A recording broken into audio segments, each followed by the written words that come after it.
নমস্কাৰ, সুপ্ৰভাত।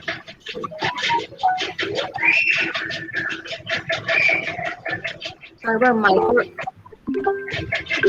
হৈ আছে নেকি? খুব এটা চাউণ্ড ডিষ্টাৰ্ব এটা হৈ আছে। মই অলপমান মাইকটো অফ কৰি থলে। Thank you. সুপ্ৰভাত। তেজৰ বুলেৰে লিখি যাম ইতিহাস, মচি যাম দিন সমাজৰ হীন পৰিহাস। হয়, দিন সমাজৰ হীন পৰিহাস তেজৰ বুলেৰে লিখি যাবলৈ বাহুপুৰুষাৰ্থ কৰা কলাগুৰু তথা কমৰেড বিষ্ণুপ্ৰসাদ ৰাভাদেৱৰ আজি ৫৫তম মৃত্যু দিৱস। আমি আৰ্য বিদ্যাপীঠ পৰিয়ালবৰ্গৰ তৰফৰ ফালৰ পৰা আমি তেখেতলৈ সশ্ৰদ্ধ প্ৰণাম জনাইছো আৰু গভীৰ শ্ৰদ্ধাঞ্জলি জ্ঞাপন কৰিছো।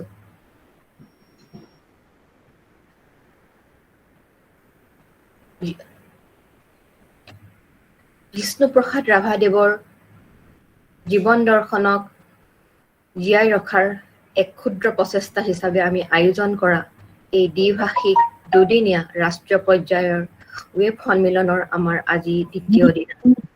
এই দ্বিতীয় দিনাৰ এই আমাৰ অনুষ্ঠানত আছে আমাৰ অসম তথা ভাৰতৰ বিভিন্ন প্ৰান্তৰ পৰা আমাৰ লগত সংযোগ স্থাপন কৰিবলগীয়া 4গৰাকী সমল ব্যক্তি।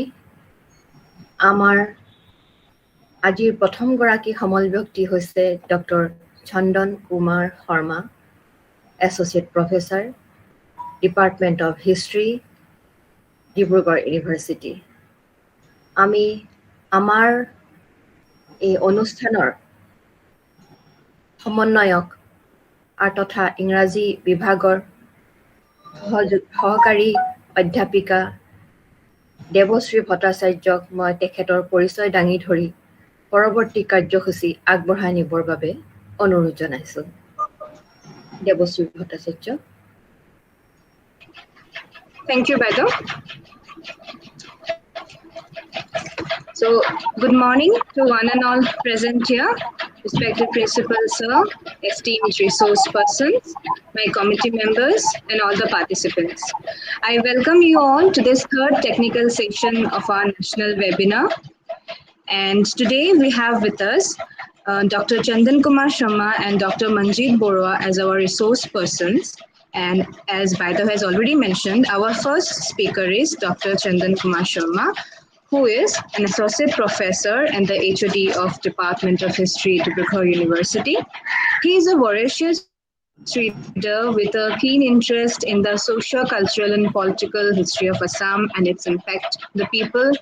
His areas of interest are ancient India, political history, environmental history, and historiography.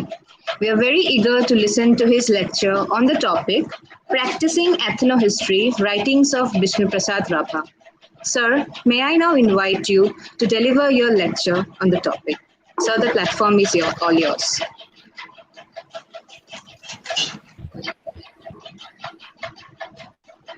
Good morning to everyone. Initially, I would like to thank my colleagues in Arjya College for inviting me to this important webinar, and that also with some kind of a paying homage in the 52nd death anniversary of Vishnu Prasad Rabha. Certificate bang na lage? Mitali Kolita, apnar mic on hoye ase, kindly off kore dio. Yes, sir, please continue. Yeah. When you try to understand the whole phenomenon of Vishnu Rabha, he is one of the most maverick, the most important person who has inspired generations in the 20th century and continues to do so in the 21st century. the most celebrated revolutionary who had his accomplishments in diverse fields. And moreover, within his living time, he was more or less accepted as a living legend, as some kind of a folklore hero, because he continued to traverse in different parts of the Brahmaputra Valley in Northeast India, and everywhere where he had gone, he had a keen interest as a social scientist, as an anthropologist, as a political observer, and as an activist, though professionally he was neither an anthropologist, neither a historian, or neither a political philosopher professionally. But because of his keen interest in socialism and his association, continuous association with the Communist Party, initially it was Revolutionary Communist Party of India, and later on, after 1955, it was Communist Party of India. As part of the programs of these two communist parties, and as well in his own keen interest as a cultural activist, he had huge knowledge about different parts, different walks of life, about the different segments of Assamese society, which was not available to those who were more or less groomed up only in university education or in college education, because they were constrained by textbook. So you can say that all those scholars till 1950s and 1960s, because anthropology was still developing kind of a discipline in Northeast India, sociology was not there.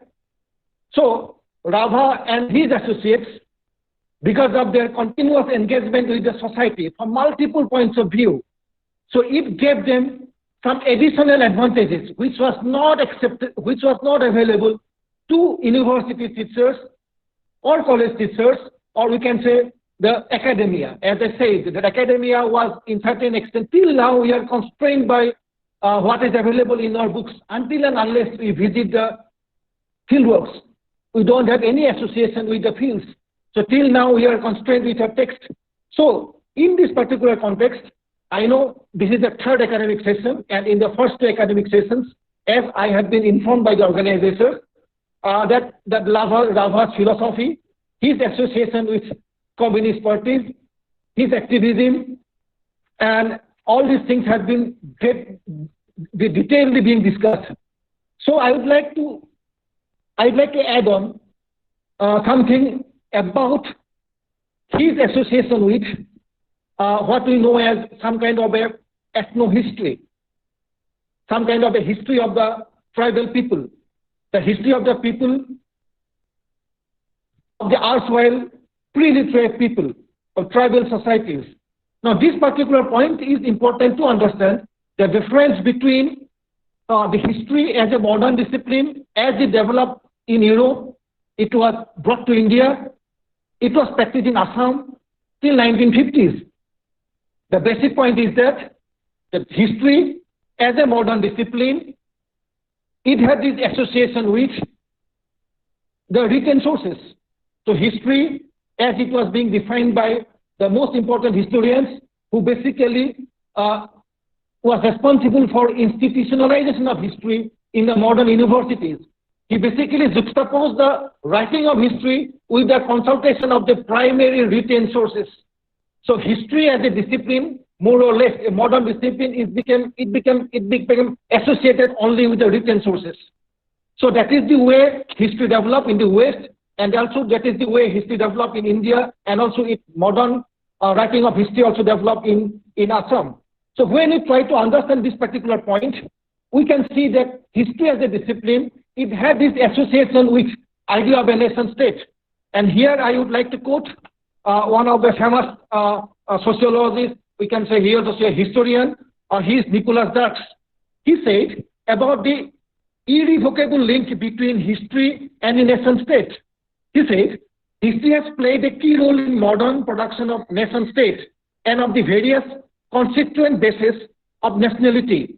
At the same time, the notion or idea of a nation has also played a critical historical role in defining what a modern conception of history should be.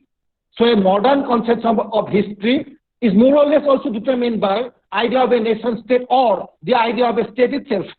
So when we try to understand the whole development of historiography, modern historiography in Northeast India since late 19th century, and actively from the writings of Edward Gates since his publication of this History of Assam in 1905, first edition. So we can see that the history of Assam is also the history of the state-making people. So we have the history in the Gates book about state formation process in ancient India, which was covered till the different kinds of sources. Land grants was available to him till 1905. And that was how state formation started in ancient India from mythological period and up to 13th century. And obviously after 13th century, as every one of us know, there was a plethora of different kinds of written sources. Not only the remains, art, architecture, etc. it was there. At the same time, there have been the inscriptions. At the same time, the most important of them was the written bulonjis, the written chronicles. So the medieval period, or we can say the whole Ahom period, was better represented in Gates' text. And that is also the relationship in between his idea of a written sources. And so also in the modern period.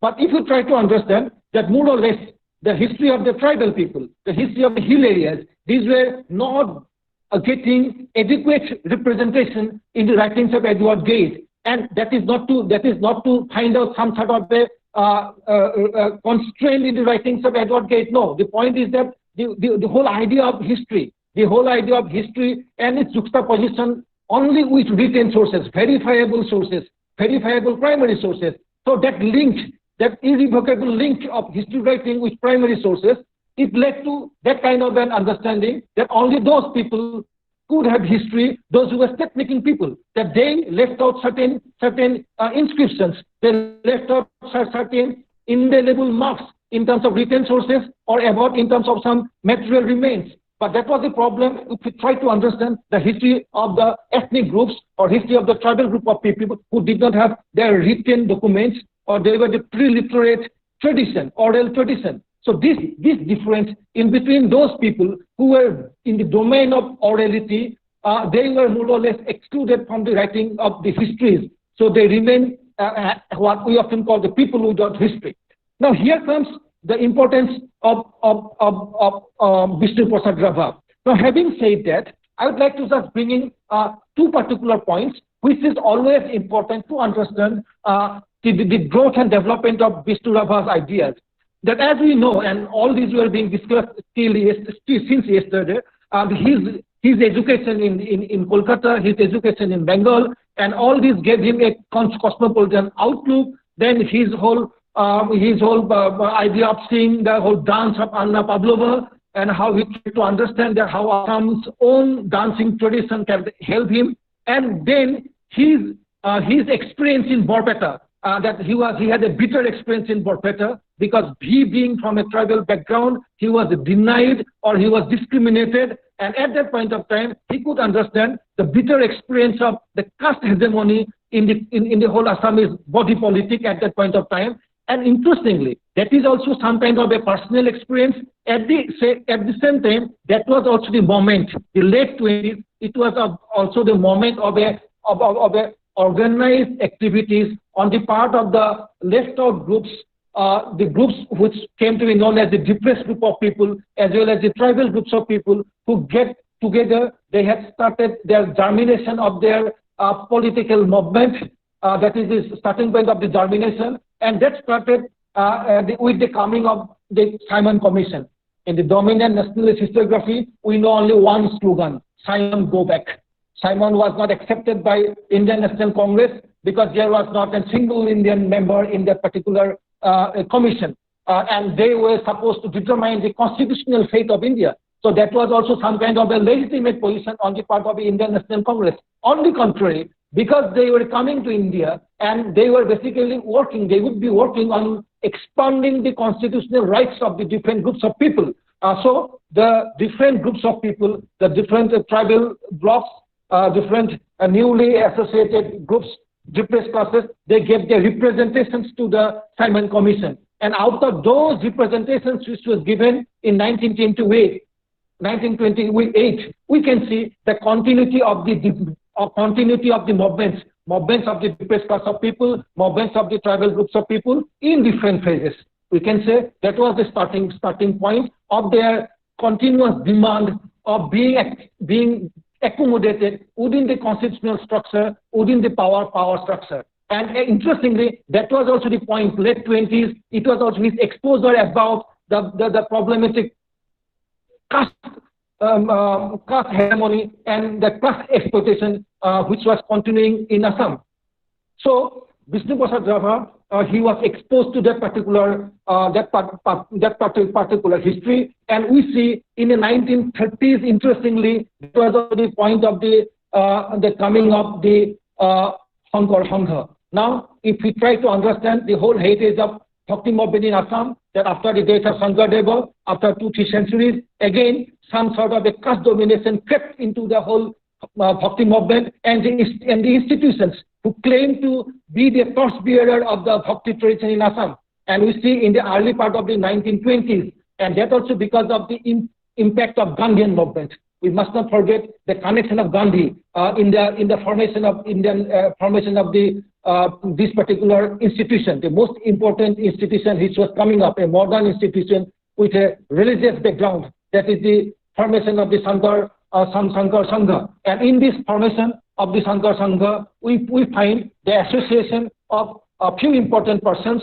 He was Haladar Bhuya and Ramakanta Muktirata from Nagaon. They were the basic instrument, played the instrument. They were the instruments behind the formation of the whole Sangha, who tried to fight against the Brahmanical domination, simplifying the different rituals, and that continued in the 1930s. In the 1930s, if we try to understand the social history of Assam, and specifically after the coming of 1934, Gandhi's third coming to Assam, and before that, Gandhi's struggle to do away with what we know as the communal award in 1931, that led to a huge movement in Assam against the question of untouchability.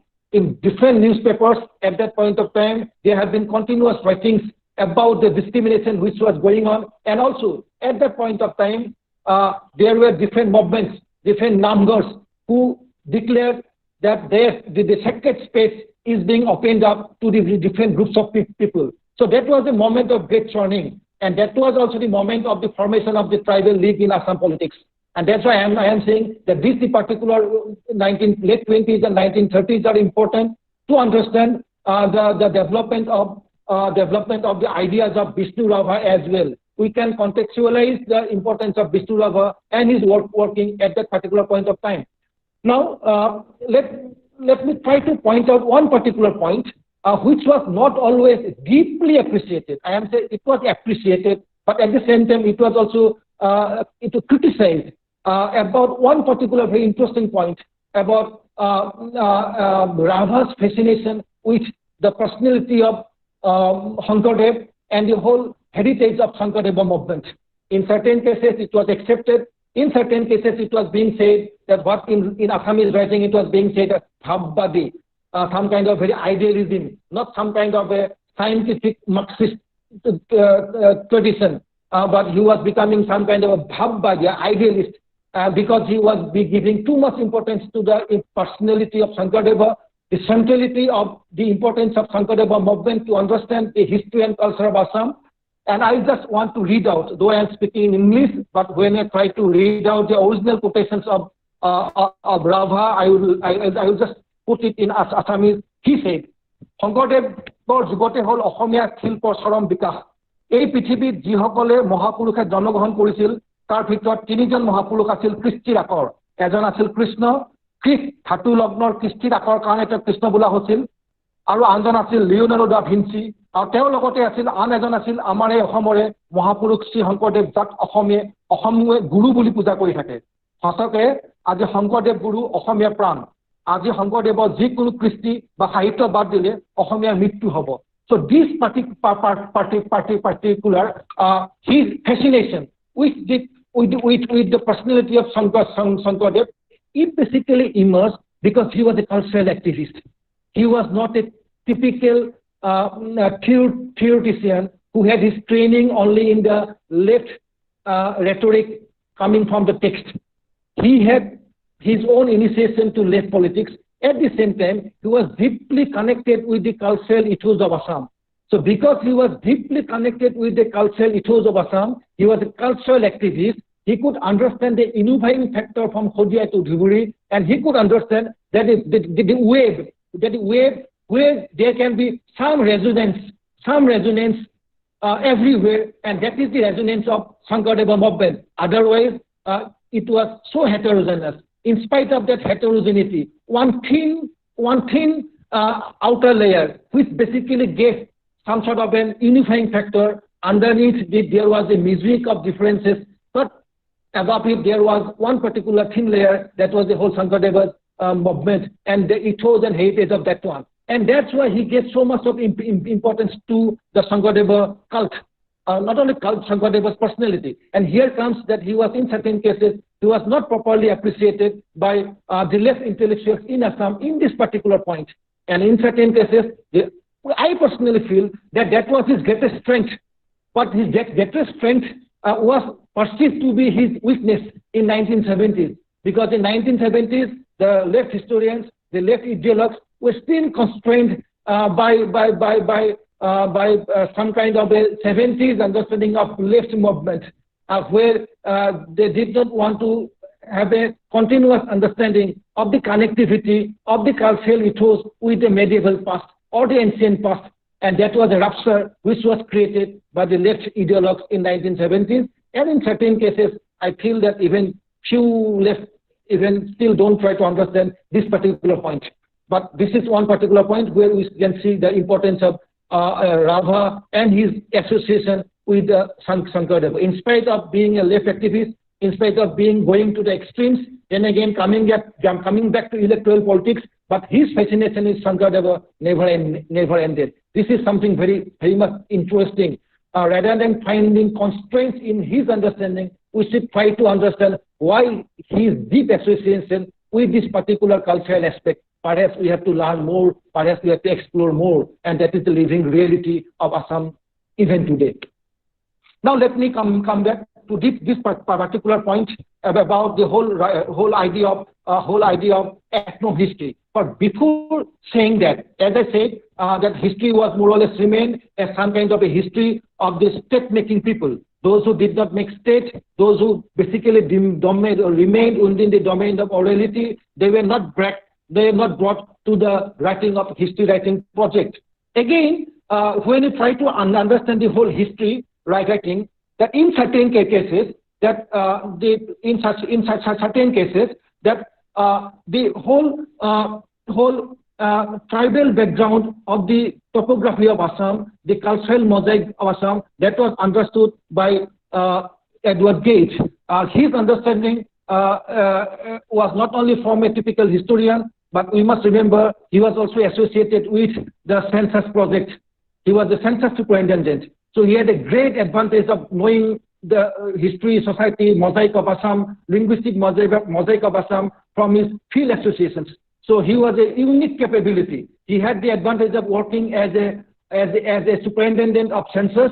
At the same time, he was also interested in writing history. So I'm just putting him, and after I can show that some of the departures which came up from 1920s and the 1930s, specifically when there was the impact of the discourse of Aryan question in Assam since 1930s. Let me quote Edward Gage here.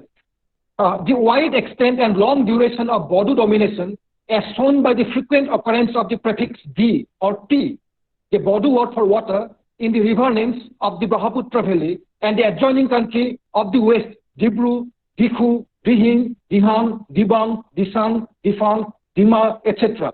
In some cases, the old names is disappearing, and the Jishu River, for instance, is now better known as Jadhaka, while in others it has already gone, as in the case of the Brahmaputra, which in the early days of the Ahom rule was known as Tilau.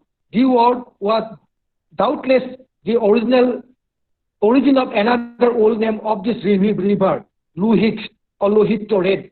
the name has another derivation in Sanskrit literature, where the water is said to be the so-called, because Parasuram washed off his bloody stains in it. So even a Gate, when he was writing in 1905, he could understand that there in the whole history of social history of Assam, the nomenclature of the different places, it can be understood as a sedimentation process of the different groups, and in that sedimentation process, the basic platform was created by the tribal background, the Bodo background. So that was the starting point. And even in the case of the original origin of the state formation process and the dynasties, especially dynasties of ancient Assam, he said that these dynasties were basically the Hinduized rulers, Hinduized people. The most important clans, the royal clans, they were converted, they were Hinduized, though the rest of the people, they continued with their autochthon practices, aboriginal practices. Let me again quote him. The chief ruler in Assam in 640 was a Hindu who claimed to be a Kshatriya, and yet in the Brahmaputra Valley, large sections of population are still outside the pale of Hinduism or in the lower stages of conversion, where the adopted religion still sits highly on them, and they have not yet learned to resist the temptation to indulge in pork, fowls, and other articles regarded as the orthodox as impure. So then he said, the reason seems to be that in early days, the number of Hindu settlers and adventurers was small. And then he said, they could convert them, admit the nobles to the Kshatriya rank, and invent for the kings a noble descent, using as well as the same materials over and over again. So that their ethnic origin, that they were from the indigenous background of those erstwhile ruling dynasties in ancient Assam, it was also accepted by Edward Gate. But the things were gradually changing since 1920s and 1930s, and this basically because of what we know as the colonial Aryan discourse. As everyone of us know, that the whole colonial Aryan discourse is developed since the writings of Sir William Jones in the late 18th century. But in the 19th century, it gradually took a racial turn, and Indian history, Indian civilization came to be interpreted from a racial discourse. And in this racial discourse, the upper caste were the kith and kindred of the Aryan people, and the other people were accepted to be non-Aryans. So it was some kind of a very binary, a continuous binary was created in the name of the Aryans and non-Aryans. And this binary and this politics of the Aryan notion, or the discourse of the Aryan question, it has a very debilitating impact in the whole writing of history, because history became, as I told, that it became some kind of a very racist interpretation, penetrated in the late 19th century again, since the writings of Risley. This was again taking a very different turn. But the point is that Max Mueller, who himself has accepted that Aryan term to be in some kind of a racial term, but later on he also corrected himself, and he said, no, the Aryan term should not be associated in terms of a racial question. It should be strictly used only in the case of a linguistic marker. But though it was accepted that Aryan people was to be categorized only as someone who spoke a linguistic group of people, or only as a linguistic marker, but the damage was already being done. And interestingly, Gate also understood this particular damage. So he had written, a good deal of confusion has been caused by the fact that the philologists made use of the term Aryan and the Dravidian, which were originally applied to races, to designate linguistic families at a time when it was thought that race and language were correlative terms. It is also late now to rectify this. It is too late now to rectify this. He said it is so being accepted by everyone, it is too late to rectify this.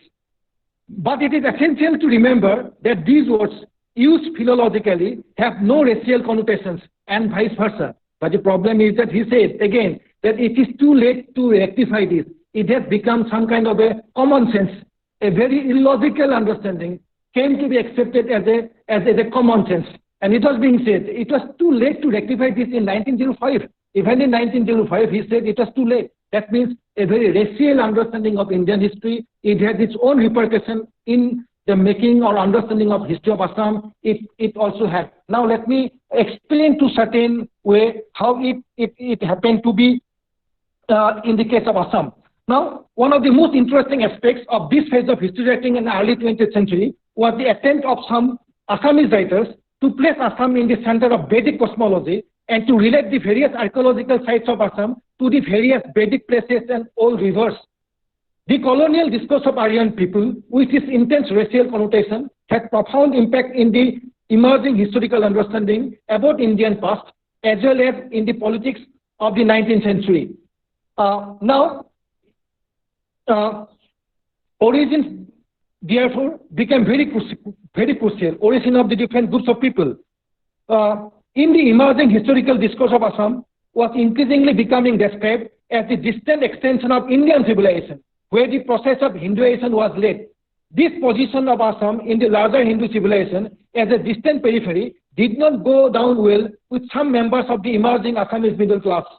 Ananda Chandra Agarwala, as well as Rajni Kumar Padmavati, as well as the other group of people, tried to relate early Assam as central to the development of Aryan culture in India. For these writers, Assam was not the periphery of Vedic Indian civilization. According to them, Assam can boast of the glory of being cornerstone of the cradle of Vedic civilization. This claim to historical truth was not backed by empirical evidence or sound reason. It was certain kind of a use of the past to glorify Assam, where the reference to glory itself is empowered by the colonial discourse of Aryan supremacy or the Indian nationalist claim of Vedic Hindu supremacy. In his article Ahomiyat Arya Bakhoti, Agarwala, with the help of etymological similarity and imaginative use of historical reasoning, argues for identifying various places of archaeological remains, and especially the rivers of Assam, with Vedic names, and tries to show that the geography of the Rig Vedic period was Assam proper. So now let me just give you a list of the different names of the rivers which came to be associated with Aryan names. Now, he said that Vedic name Saraswati. In Assam it was Huangkhiri. Apaya, it was Pabhanoi. Jahnovi, Vedic name, it came to be Jonai Noi. Sotudri, Uttolakhimpur or Hunduri Noi. Gauri, Gauri Noi. Jamuna, Hodian Solo Jamuna. Deep, in Vedic there is river Deep. So Dibang Noi.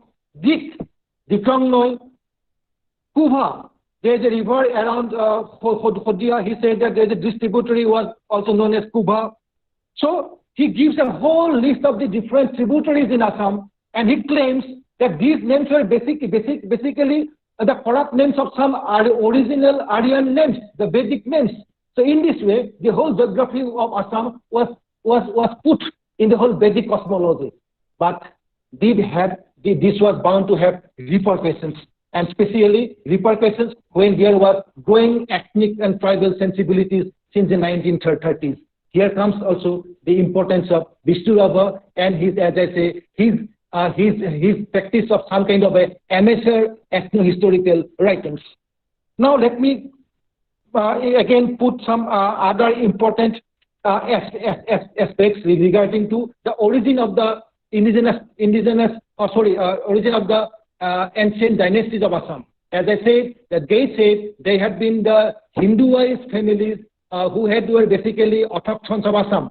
But K.L. Borua, Konoklal Borua, he subscribed to the Alpine origin of the kings of early Assam and started a new trend in history writing of early Assam, which is still accepted in certain writings. Though the Alpine origin of the kings of early Assam was just another hypothesis, which negated the complex process of historical change in Assam of presentization of tribes of continuum, and the Hinduization of the different communities. I just want to quote here historian Migolet Momin of Nehu. She said, K.L. Borua subscribed to Alpine origin of the local kings, evidently under the impression that they were culturally superior to the people of the Mongolian stock. He opined that the Alpine Iranian had settled in eastern India before the Mongolians started to dominate the region. The Aryans, apparently the Brahmanas, came later. As told, K.L. Borua is supposed was inspired by nationalist historical writings, but motivated by regional chauvinism. In his early history of Kamrupa, K.L. Barua stated, it is believed by some that a branch of the Aryans originally entered into Assam from northeast, and that the descendants of these early Aryans are the Assamese Kolitas of the present day. This is a tradition that there was a Kolita country beyond the mountain range of the northeast of Assam. He also stated that perhaps the early Aryan colonists were Kolitas, and the kings of the Noraka line were these Aryan Kolitas. This theory of alpine migration from Iran before the Vedic Aryans was further developed in his article Alpines in Eastern India. He basically said that a pre-Vedic alpine group entered into Assam, and those who basically were associated with the state formation process in early Assam, they were descendants of this alpine group of people, that the pre-Vedic alpine Aryans. So this is the way the whole Aryan discourse had its impact even in our writings. The Aryan trade in Iran and India, Barua, he said that the early settlers connected to Magians of Iran who worship Ahuras, and as the Vedic Aryans arrived, the earlier rulers such as Bhagavatta and Narakas of mythical origin were termed as the Asuras. So he just makes the etymological similarity in between the Ahuras of ancient Iran and the whole nomenclature of Asura. In the same lecture, he also asserted that Kolitas of Assam were the alpine people who were the earliest to spread civilization in Assam. So this is the way the origins of the indigenous, or we can say that those who were the state-making people. It had its own divergences of interpretations. For Gate, they were Hinduist local people, but K.L. Barua, who was inspired or motivated by the Aryan discourse, for him they had an old Aryan alpine background who were pre-Vedic people. And for some others, Ananda Sangha Nagala, Rajnikanta Padmavati, they associated the whole geography of Assam with the ancient.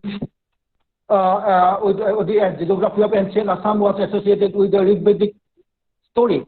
Now, here comes the importance of. Chandan Sharma sir, excuse me sir, অলপ interrupt কৰিছো sir, আপোনাৰ অকমান যদি বেয়া নাপায় আপুনি কাট কৰি আকৌ ৰিকানেক্ট হয় নেকি, মানে ভয়েসটো অহা নাই, অলপ নেটৱৰ্কৰ প্ৰবলেম হৈছে। Okay, sorry, let me cut, then I will re-enter. ইয়াত পাইছো আমি। প্রবলেম হোৱা নাই কিন্তু। প্ৰব্লেম হোৱা নাই। পংকজ দা আপোনাৰ সাইডৰ ফালৰ পৰা প্ৰবলেম হ'ব পাৰে কেতিয়াবা। হয় নেকি? মই একো শুনা নাই তাৰমানে। আচ্ছা আচ্ছা। Okay, ঠিক আছে। Is it okay? Am I audible? Sir, it is okay. Yes sir, you are audible. Okay. Yeah.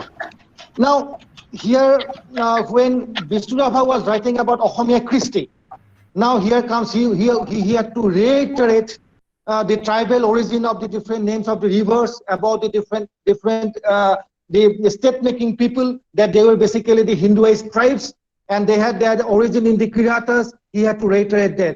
So we have to understand that his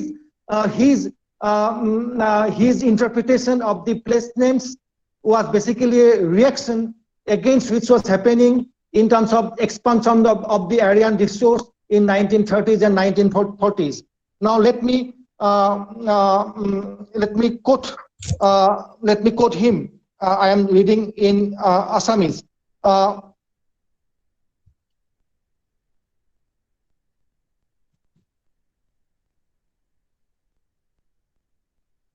মংগোলীয় বড়ো জাতীয় লোকসকল যেতিয়া অসমলৈ আহি বিয়পি পৰিল, তেওঁলোকৰ ভাষাৰ প্ৰচলন অষ্ট্ৰিক জাতিৰ মাজতে হ'ল। ঠাই নৈ নাম তেওঁলোকৰ ভাষাতে চলিল। দিবং দিহং দিহিং দিগৌ দিগাৰু গাবৰু ফাগল দিয়া ইত্যাদি। গোসানী নামত হ'ল ভৰলু ভৰলি। এই ভৰলি বা ভল্লিব্ৰী বড়োসকলৰ ঘাই গোসানী। য'ত বড়োৰ কামখা বা কেঁচাই খাতি গোসানী থাকিব, তাত ভৰলু বা ভৰলি নৈ থাকিবই। কামাখ্যাৰ পাত প্ৰত্যাখ্যান কৰি আছে যদিও এই গুৱাহাটী ভৰলি নৈ। কেশপুৰৰ কেঁচাখাতি গোসানী থান ভৈৰৱী থানৰ কাষেদি আজিও ভৰলি নৈ বৈ আছে।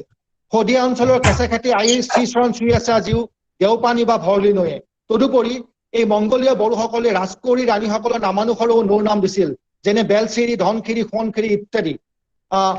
Then he said that তাৰপিছতে আহিল মংগোলীয় বড়ো জাতীয় বিভিন্ন বিভিন্ন ৰাজবংশবিলাক মই যেটো কথা আগতে কৈছিলো যে তেখেতে খুব তেখেতে দেখুৱাবলৈ চেষ্টা কৰিছিল বিশেষকৈ আমি যদি পঢ়ো চিফুংবাহীৰ খুৰত তেখেতে কৈছিল relating to a copper plate inscription which was translated by A.F.R. Hornell তেখেতে কৈছিল যে এই হৰ্ণলত কোৱা হৈছিল after that for several generations the kings of Naraka dynasty had ruled the whole country. A great chief of the Mlesas, owing to a term of adverse fate, took possession of the kingdom. That was Salastambha.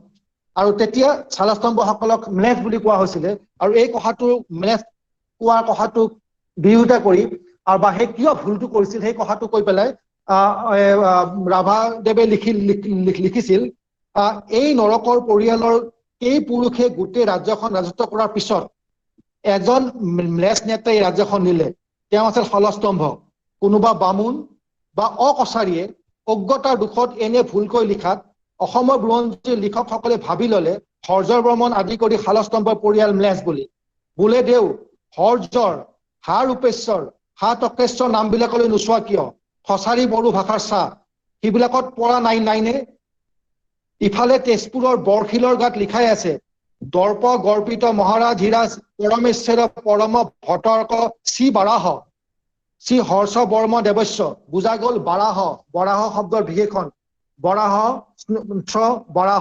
তেনেহলে হৰ্যৰ বৰ্মন বৰাহী আছিল অৰ্থাৎ কছাৰী পাল বংশটো সেই কছাৰী বংশৰ গুণ পাওঁ কেনেকৈ বৰাগাঁৱত পোৱা তামৰ ফলিৰ মতে তাত প্ৰজাসকলে নৰক কুলৰ এজন ভৌম সিহঁতৰ ৰজা হোৱা উচিত বুলি ভাবি তেওঁৰ বংশৰ ব্ৰহ্মপালে ৰাজ্য শাসনৰ উপযুক্ত বুলি জ্ঞান কৰি তেওঁ ব্ৰহ্মপালক বাছি লয় সো সেই একেটা কথা কবলৈ এখেতে কৈছিল এইদৰে উত্তৰ দক্ষিণে কছাৰীসকলে যেতিয়া গোটেই অসম বিয়পি পৰিলে মাজে মাজে কিছুমান কছাৰীয়ে মূৰ দাঙি নিজৰ বাহুবলৰে সুকীয়াকৈ ৰাজ্য পাতি অসম বুৰঞ্জীৰ সোণালী পাত কেইখিলা আৱিষ্কাৰ কৰিলে অৰ্থাৎ এই যেটো আৰম্ভণি গেটে যেটো কথাটো কৈছিল যে অসমৰ ঠাইসকলৰ নামত different প্লেচমেন্টস there had been a whole sedimentation of a tribal background and to a certain extent that was being negated or it was being wiped off when there was the impact of the Aryan discourse and so he had to reiterate through his understanding of the different tribal languages, his expertise in the different tribal languages and his understanding of MSR linguistics and basically on the basis of etymological similarity he continued to do it and that is the interesting part which is continuously being present in most of his writings. Let me quote him again. অতীজতে কামৰূপ ৰাজ্যৰ খছাৰী মতে কছাৰীসকলে শাসন কৰা প্ৰাচীন কামৰূপৰ নাম কামৰূপ আৰু ব্ৰহ্মপুত্ৰ নদৰ নাম বুল্লংবুথুৰ আৰু দিলাও আছিল খছাৰী ভাষাত দিলাও মানে ডাঙৰ নৈ তিলাও বোলে আহোমে অসমলৈ আহি ব্ৰহ্মপুত্ৰ নৈৰ নাম তিলাও বুলিয়ে প্ৰথমতে শুনিছিল গেইট সাহেবে তেওঁৰ এই হিষ্ট্ৰী অফ আছাম নামে বুৰঞ্জী পুথিত লিখিছিল সেই কথাটো which I have already mentioned এই তিলাও শব্দটোৰ পৰা লাউটি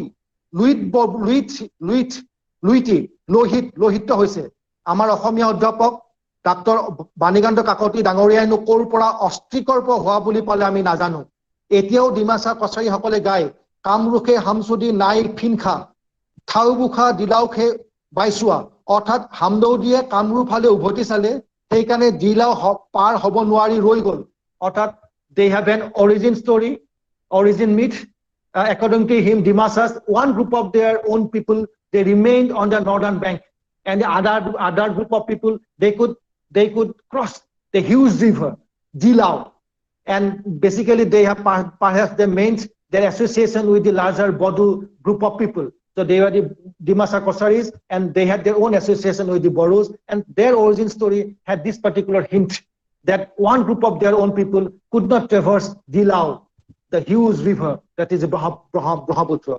So these are some of the interesting aspects. Now, when I try to bring in the whole idea of ethnohistory, let me read from my own writing about this particular point that the concept of the methods of ethnohistory is properly practiced may provide us a way forward to reconstruct the history of the marginalized ethnic communities in Northeast India which are dominantly pre-literate and oral societies. Obviously, conventional historical methodology with emphasis on written records is constrained to appreciate the historical dimension of the written records. Now, ethnohistory is anthropology with a time dimension, or history informed by anthropological concepts. Now here, ethnohistory has also widened the use of the sources and has demonstrated the utility of maps, music, paintings, photographs, folklore, oral tradition, ecology, site exploration, archaeological sites, etc. Now, if we try to read the writings of Vishnu Rabha, specifically his writings about the ethnic group of people, about the Boros and about the different ethnic tribes of Arunachal Pradesh. Here we can see the importance of how he could use the oral history of those group of people, the different migration stories of this group of people, and how his writings, to a large extent, was a clear departure from the colonial ethnographic writings of the 19th century, which also tried to concentrate on these ethnic groups. So if we try to compare and contrast Reverend Anles de Casares with the writings of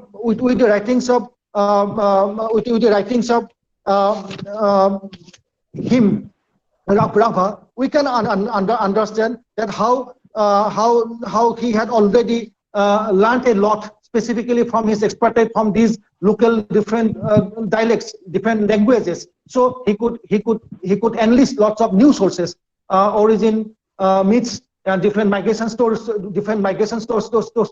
oral accounts, oral music. So this he could take part in his writings from writings about these autochthones of Northeast India. Now, if we try to read his writings on Bodo community, and if we try to compare and contrast with Anles' writings on the Casares, we can understand this particular difference. And here also I can just want to put it, those he was writing about the different ethnic groups, he was writing about the importance of the different ethnic groups, and he was trying to be some kind of a precursor of what professionally we know as ethnohistory. I am not saying he was an ethnohistorian practitioner. He was a precursor of that one. We can learn a lot from his successes as well as from his limitations, because as I said, he was an amateur scholar. But he was always giving importance to one particular point, which most of the practitioners, community historians, they had problematic association of ethno-history writing. In certain cases, in the late 20th century, when there was an impact of the different ethnicized, highly hyper-ethnicized ethnic movements, the ethno-history writing project, it degenerated into highly ethnicized history writing, where instead of the connectivity or a composite history of the different groups of people, everyone was trying to have a very insular kind of a history to imagine their own ethnic homelands. So this composite history was not given importance. But if we try to read seriously the writings of Rabha, and specifically his writings about the whole, writings about Bodo community, his writings about very important positions about Dimasa history, his writings about Hunwal Casares, his writings about the different Sarduk paints, the Monpas, then he tries to understand that the whole connected history. When he was writing about the Bodos, from etymological similarity, he said that the Bodos has a long association with the Tibetans, and also mostly about the Bhutia people. And from etymological similarities, he could show that the Bhutias, they were very much related with the Bodo group of people. So even if he was writing ethno-history, but he was trying to write a very history of a connected group of people. These were not very insular. These were not a very ethnicized history, only to suit the politics of the politics of ethnic self-determination movements from the late 20th century. But he was writing ethno-history. At the same time, he was trying to put it in a connected history of the different groups of people. And that is the most important part. Now, then he said about what is the origin of the Bodo world. Now he said, নৃতত্ত্ববিদসকলৰ মতে বড়োসকলৰ প্ৰাচীন আদিভূমি যেতিয়া তিব্বতে আছিল, গতিকে তেওঁলোকৰ আদিতে আছিল অতীজতে তিব্বতী আছিল, সেয়েহে বৌদ্ধ আছিল। সেই বৌদ্ধ শব্দৰ পৰা বড়ো হৈছে, বৌদ্ধ, বড়ো, বড়ো। কিছুমান পণ্ডিতৰ মতে বড়ো বুট ফুট হৈছে বড়ো আৰু ফুট বহুত শব্দৰ পৰা অপ্ৰভংশ গতিকে ভৈয়ামৰ কছাৰীসকলে হৈছে বড়ো আৰু পৰ্বতীয়া কছাৰীসকল হৈছে ভূত একেই তিব্বতীসকলৰ বংশধৰ সেইকাৰণে তিব্বতী বোধ পৰ্বতীয়া ভুটীয়া ভূত ভৈয়ামৰ কছাৰীসকলে একেই জনগোষ্ঠীৰ মানুহ একেই গণ বা জেন এই কথাটো this particular thing he was also trying to understand when, as I told, when he was writing a lot about the different ethnic groups of present Arunachal Pradesh at that point of time, Nefa, about the Chedukpens, about the Apatanis, about the Missimis, about the Monpas, about the Okas, from everywhere. He was trying to have a very interesting methodology where folklore, folk music, origin myths, migration stories, he could collect it, write about them, ethnographic documents, write about them. At the same time, try to put a very connected history of this group of people. Now, let me come towards the concluding part. Let me come to a new aspect where we can find the relevance of this particular project, that ethno-history, at the same time, a very connected history. I am reading from my own writing. The ethnic movements and the exclusive emphasis on the issue of an ethnic homeland have resulted in a continuous construction of the neighbors as others and enemies for the realization of the ethnic aspirations. So here we have seen that the local people, those who they have been continuously being habiting for hundreds of years, they are being perceived as they are others. So we see lots of ethnic movements, ethnic classes itself coming up from the late 20th century.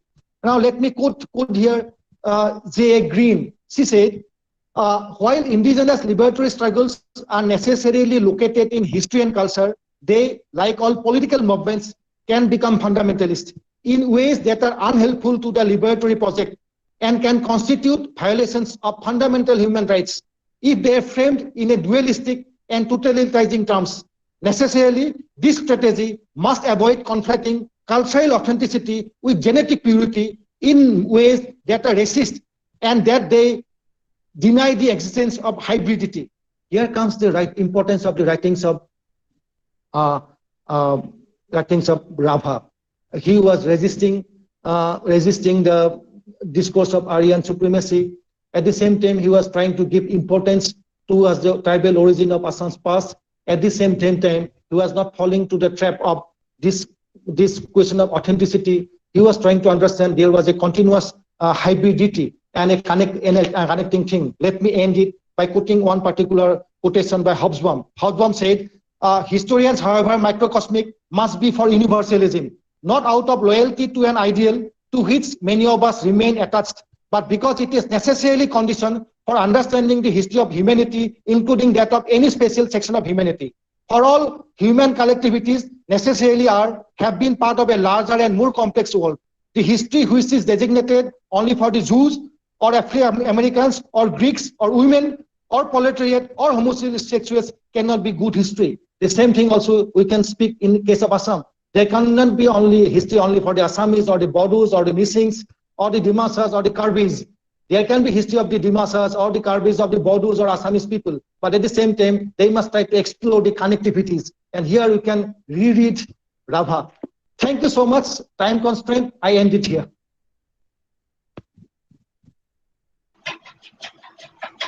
Thank you so much, sir. It was really a privilege listening to you. And even though you say time constraint, but within a short period of time, you have actually brought in so many ideas that can be taken further for more research. Thank you so much. The floor is now open for discussion, and I can see already there are some comments and questions. So I would welcome more questions and comments, if any. So, sir, Abram Rabha has said that this is opening the pages of history in the life of the Rabha. He stands today as a stalwart torchbearer of revolution till today, revealing the widespread work of the Rabha. Thank you immensely, sir. Prigo also says thought-provoking session. And we have a question from Sangita Kakotebado. She says, sir, I can understand Rabha's deep veneration for Srimanta Shankardeva and also Da Vinci, who was a multifaceted personality, a student of experiments. But I cannot understand why he counts Krishna here. How did he interpret Krishna? So this question has been put to you, sir.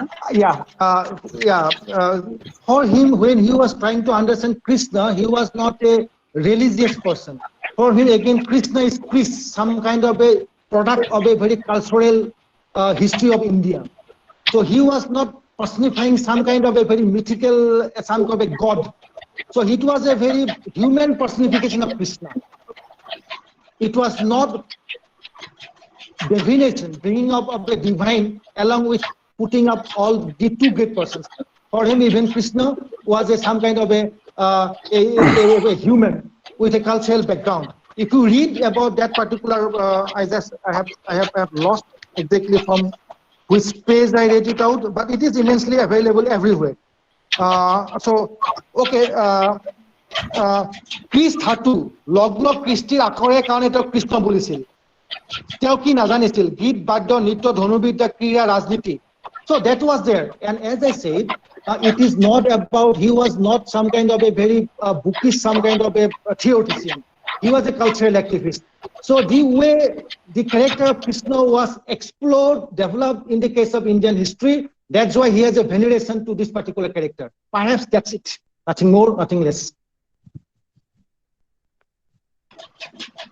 And sir, there are many comments, like everyone is saying it was a very informative session and they thank you for that. So is there any more question? Like either you can type in the chat box or you can address sir by switching on your mic. Both ways it's welcome. Chandan Sharma sir, it's really a very fascinating presentation that you have made. After listening you, some questions and observations came to my mind. As regarding anthropology. Anthropology is, of course, a kind of colonial discourse. Basically, you know, the people like Rabha is, of course, not a trained anthropologist, but the British administrators, they're also not trained anthropologists. The administrators, you know, they became anthropologists of this part of the world, only to govern the people, to generate knowledge about the population. The untrained administrators became the anthropologists, the ethnographers. When we are talking about this kind of discourses, of course, some of the recent works, of course, we have seen, particularly, perhaps you have reading about those, like history, state against history, and even particularly the work James of James Scott. You're quoting James Scott. James Scott. That is Art of Not Being Governed. So another important question, even when we are talking about the discourses, basically the colonial scholars, colonial anthropologists on the one hand, and the post-colonial scholarship like Sanjeev Barua and all. Even Sanjeev Barua used the term ethnic Assamese. I have reservation, of course, with due respect to his tremendous contribution to political analysis in this part of the world. But when we see the people who are being trained in Western universities, when they look at the people and the history or the politics of this part of the world, there is a kind of bird eye view. Even that is the case with Joyita Sharma, her thesis on the making of modern Assam. But we have seen some kind of factual mistakes in those kind of theses. Like even she used the name called Padmanath Gohaibara as Padmadhar Borua. So true. Yeah, social science is all about writing, correcting, recorrecting, learning, relearning, unlearning. So obviously, thank you for your proposition. We must learn from their mistakes. We should go forward, engage with everyone. Yeah, that's true. Limitations everywhere. At the same time, limitations give us the opportunities. Let us take all those opportunities. Yeah. Sir, there is another question from Brigo. He says, Sir, Rabhar Adorsho Rajyik Nimno Borgor Itihas Dharar Bhiti Buli Kobo Pari Niki? ভিত্তি বুলি ক'ব পাৰি মানে কথাটো এনেকুৱা that particular term came to be used since 80s from 79-80 it has a different connotation they had a different politics we must try to understand every historiographic movement in their own location কিন্তু বহলভাৱে যদি ক'ব পৰা যায় হয় নিম্নবৰ্গৰ ইতিহাসৰ ক্ষেত্ৰত লিখাৰ ক্ষেত্ৰত ৰাভাৰ পৰা শিকিব লগা যথেষ্ট পৰিমাণে আছে কিন্তু তথাপিও মই কৈ থৈ দিওঁ সকলো কথাই শুদ্ধ বুলি পৰিগণিত কৰা কাৰোই শুদ্ধ কথাটো তেনেকুৱা নহয় he was an amateur scholar we have to learn a lot from his method and his insights not stuck up which he had written in his 50s we have to go beyond that one we have to learn from his successes his limitations. Thank you, sir. So there is another question from Pavitra Misong. He says, thank you, sir, for this wonderful lecture. Would you like to elaborate what are the constraints for writing a history of shared past? Yeah, the continuous constraints is our ideologies. Whether that ideology is a religious ideology, whether that ideology is a religious nationalist ideology, or whether it is a class ideology, or whether it is an ethnic ideology. Any ideology which prohibits to see the connected history, that those are the constraints. In certain cases, it takes the case of a religious turn, certain cases nationalist turn, in certain cases racist turn, in certain cases ethnic turn. It takes lots of turns. But don't try to forget that every man is connected with everyone. That's the point. Okay. So do we have any more questions?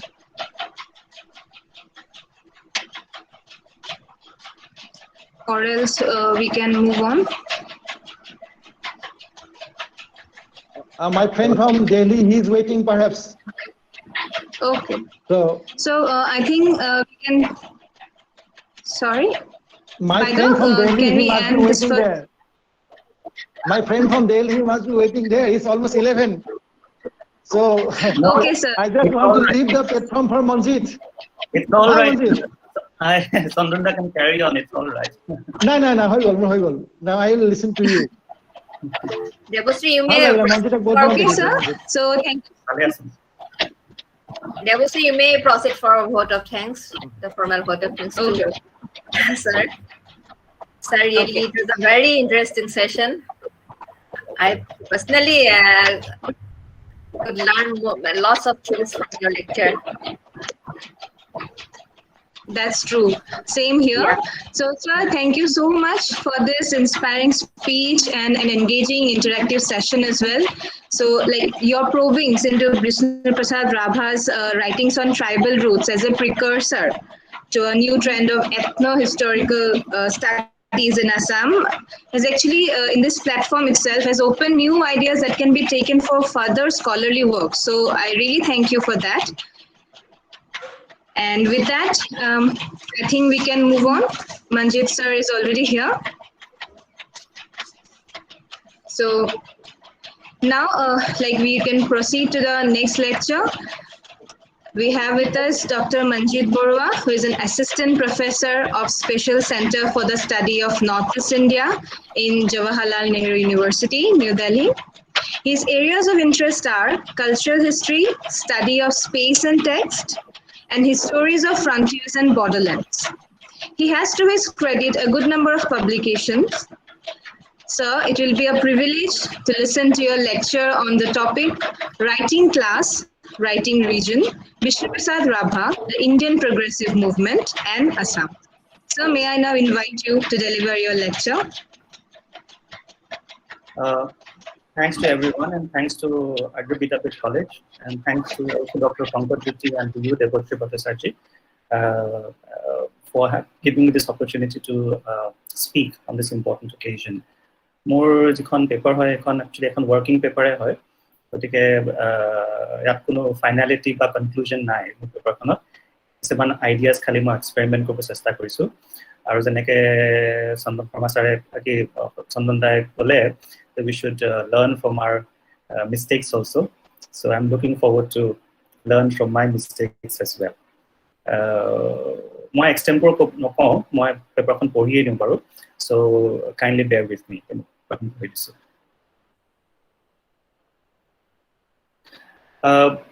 Some of the basic issues I think which are of concern has already been very well brought up by Dr. Sharma. So I won't get into those discussions. And also, I think most of us who are here are familiar with the broad contours of the life history of Vishnu Prasad Rabha. So that also I won't be getting into. So I'll come straight to the point actually of a thesis that I would like to propose, or an argument I'm trying to work with.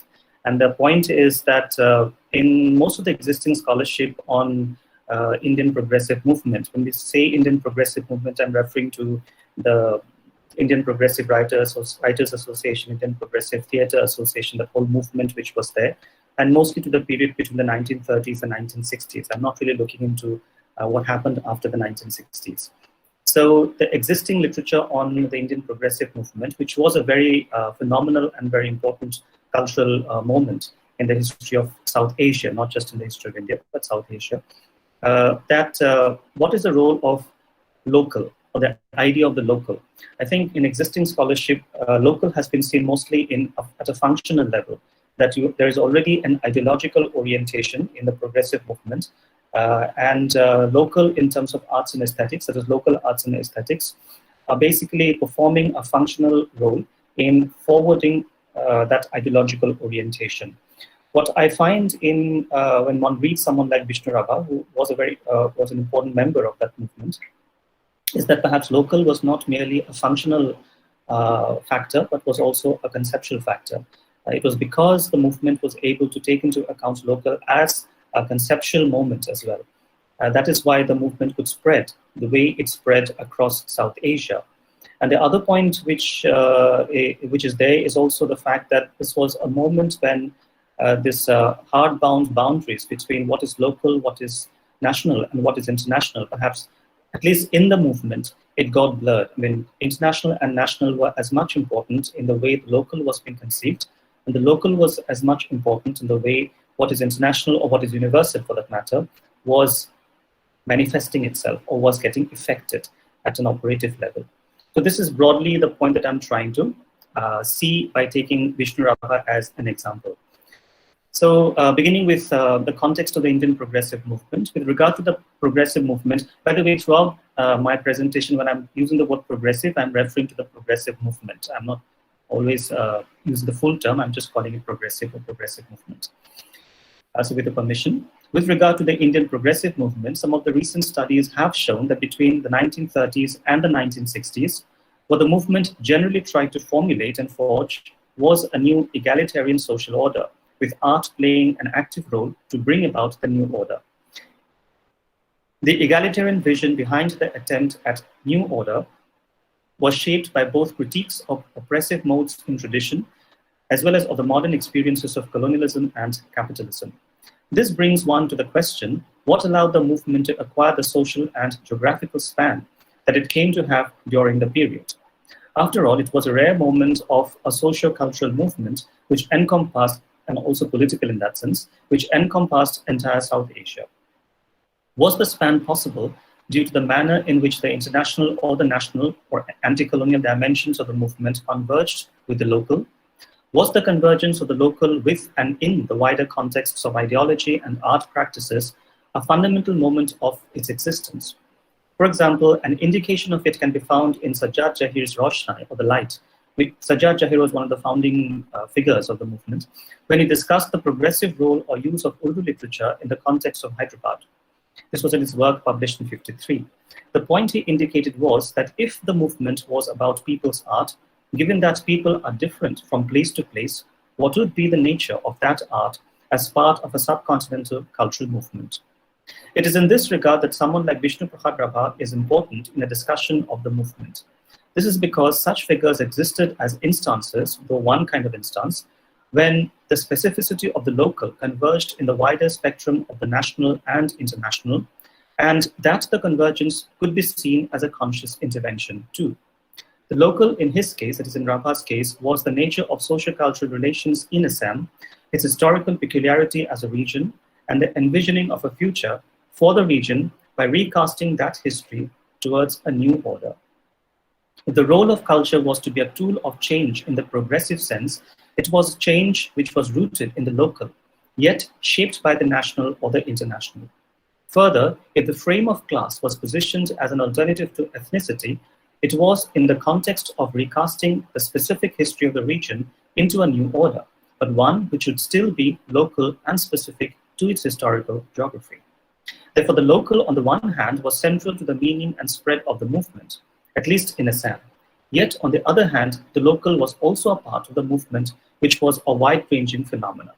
It did not, that its local did not stand outside it.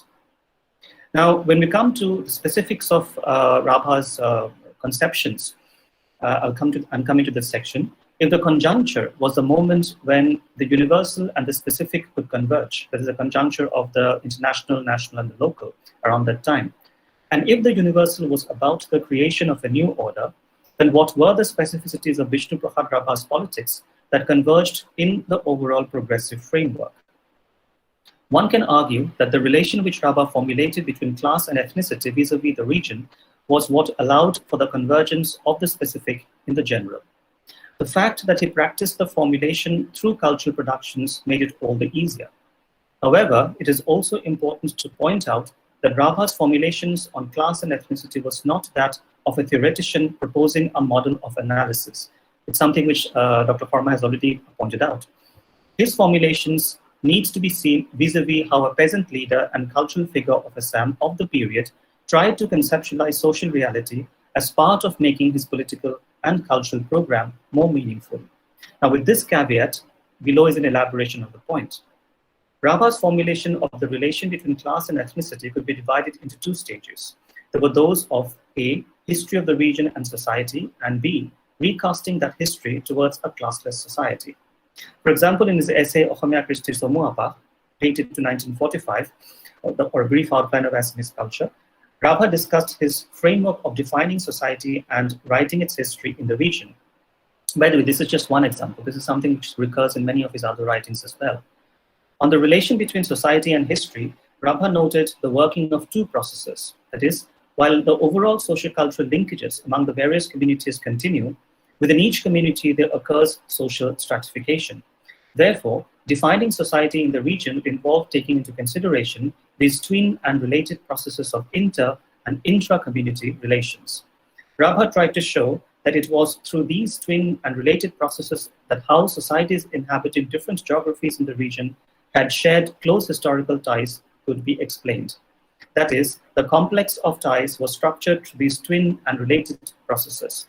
Therefore, contextualizing such a complex of social relations in the above peculiarity of the region's historical geography could be the step towards writing the history, whether of society or of the region. But Rabha was careful to highlight that these twin and related processes of inter- and intra-community relations was dialectical in nature. In other words, while each community retained their distinctive features, they also shared or could historically create certain common grounds among themselves. These shared domains did not belong to any one particular community. It belonged to the relation, I'm putting the word in emphasis, that the various communities shared with one another. One of Rabha's favorite examples in this regard was the pre-colonial Neo-Vaishnava cultural space. As Tilak Das, one of Rabha's biographers, narrated, Rabha tried to highlight how various communities participated in the cultural space which the Neo-Vaishnava movement created, and yet at the same time there continues to remain distinct identities. Another example that Rabha used was that of the historical Assamese language itself. By the time when Rabha was writing, that is the 1930s and 1940s, there was already the notion that the term Assamese did not possibly predate the 19th century, but it was equally accepted that the language had a much longer history. During the period, the history of the language, that is, during Rabha's time, the history of the language was also seen closely tied to the history of literature written in the language. Now, in this regard, that literary history was seen drawn from two different sources, namely the Neo-Vaishnavite verse tradition, which was largely Sanskritic, and the Ahom prose Puranji chronicle tradition. The Ahoms brought this tradition of chronicle writing with them from across the Patkai. Now, interestingly, both the traditions were trans-spatial or trans-geographical in their own ways.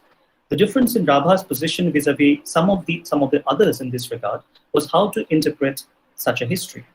For example, in contrast to emphasis on grammatical structure of the modern Assamese language, which was drawn or largely based from the Sanskrit language, Rabha's emphasis was on language use. It was in language use rather than grammatical structure that the history of the language as relations across ethnicities or communities could be better appreciated in his view. In almost all his essays, Rabha emphasized this point and critiqued emphasis on grammatical structure. Herein, more than the authenticity of facts, it's also a point which Dr. Farma has pointed out, it was Rabha's emphasis and his political implications which are important for us for two reasons. On the one hand, Rabha's approach to the history of the language around which an identity had been constructed by the late 19th century was fundamentally different from most of his contemporaries.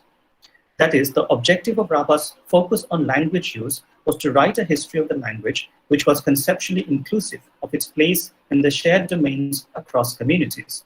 Emphasis on grammar excluded the language from the shared space of relation, relegating different language uses to the periphery of quote-unquote corrupt forms. Further, through his approach on the history of language, Rabha also highlighted another dimension of the problem. In terms of language use, he demonstrated the Boro language as the root culture of the Assamese language.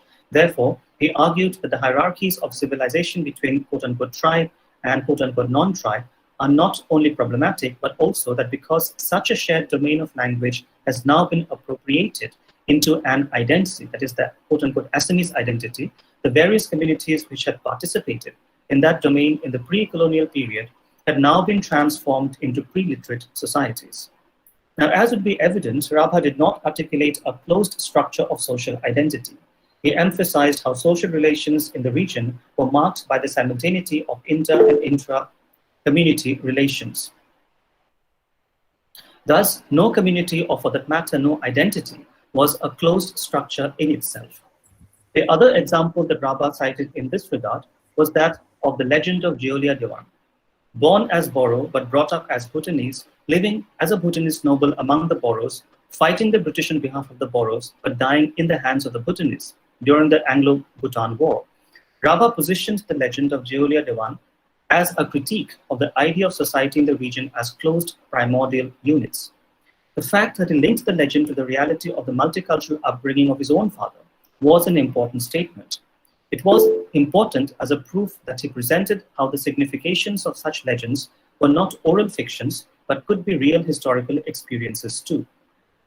Now, in what way, therefore, one may ask, was Rabha's historical perspective different from most of his contemporaries in Assam? Or was his perspective at all different from that of his contemporaries? One can argue that there was a difference, and the difference was in terms of mode of conceptualizing historical relations among societies.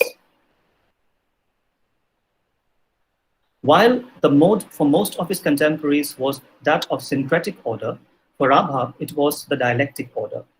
In the syncretic order, the emphasis was on how different communities came together or assimilated into a concrete identity. That concrete identity was Assamese identity. Now, in contrast, Rabha's dialectic model or mode tried to capture the duality of solidarities and oppositions among communities, both at inter and intra-community levels. Thus, on the one hand, his model did not deny the fact of distinction among the various communities, or even conflict for that matter. But what it emphasized was to recognize the shared domains of which various communities became part of. As already mentioned, these domains were contextualized in the production of the complex of ties and the given nature of historical geography. Therefore, Rabha's mode did not insist on assimilation per se. What it highlighted was the need to explore a framework in which coexistence of distinctions was possible. Rabha, in his writings, especially later writings, remained ambivalent on whether nation, that is Assamese nation, could be the dialectical framework of coexistence. Though he nowhere explicated on it, it might be probable to suggest that his ambivalence was because the idea of nation had become intricately tied to the syncretic model during the period. But what it did clearly write on was how class can be that dialectical framework. Now, it was in this context that Rabha frequently used the term peasants and workers, I'm putting it in quotes, in his writings. In fact, it was in the meaning that he attributed to the term peasants and workers, wherein his recasting of the past towards an envisaged future could be identified. This was also the instance which connected him to the progressive movement.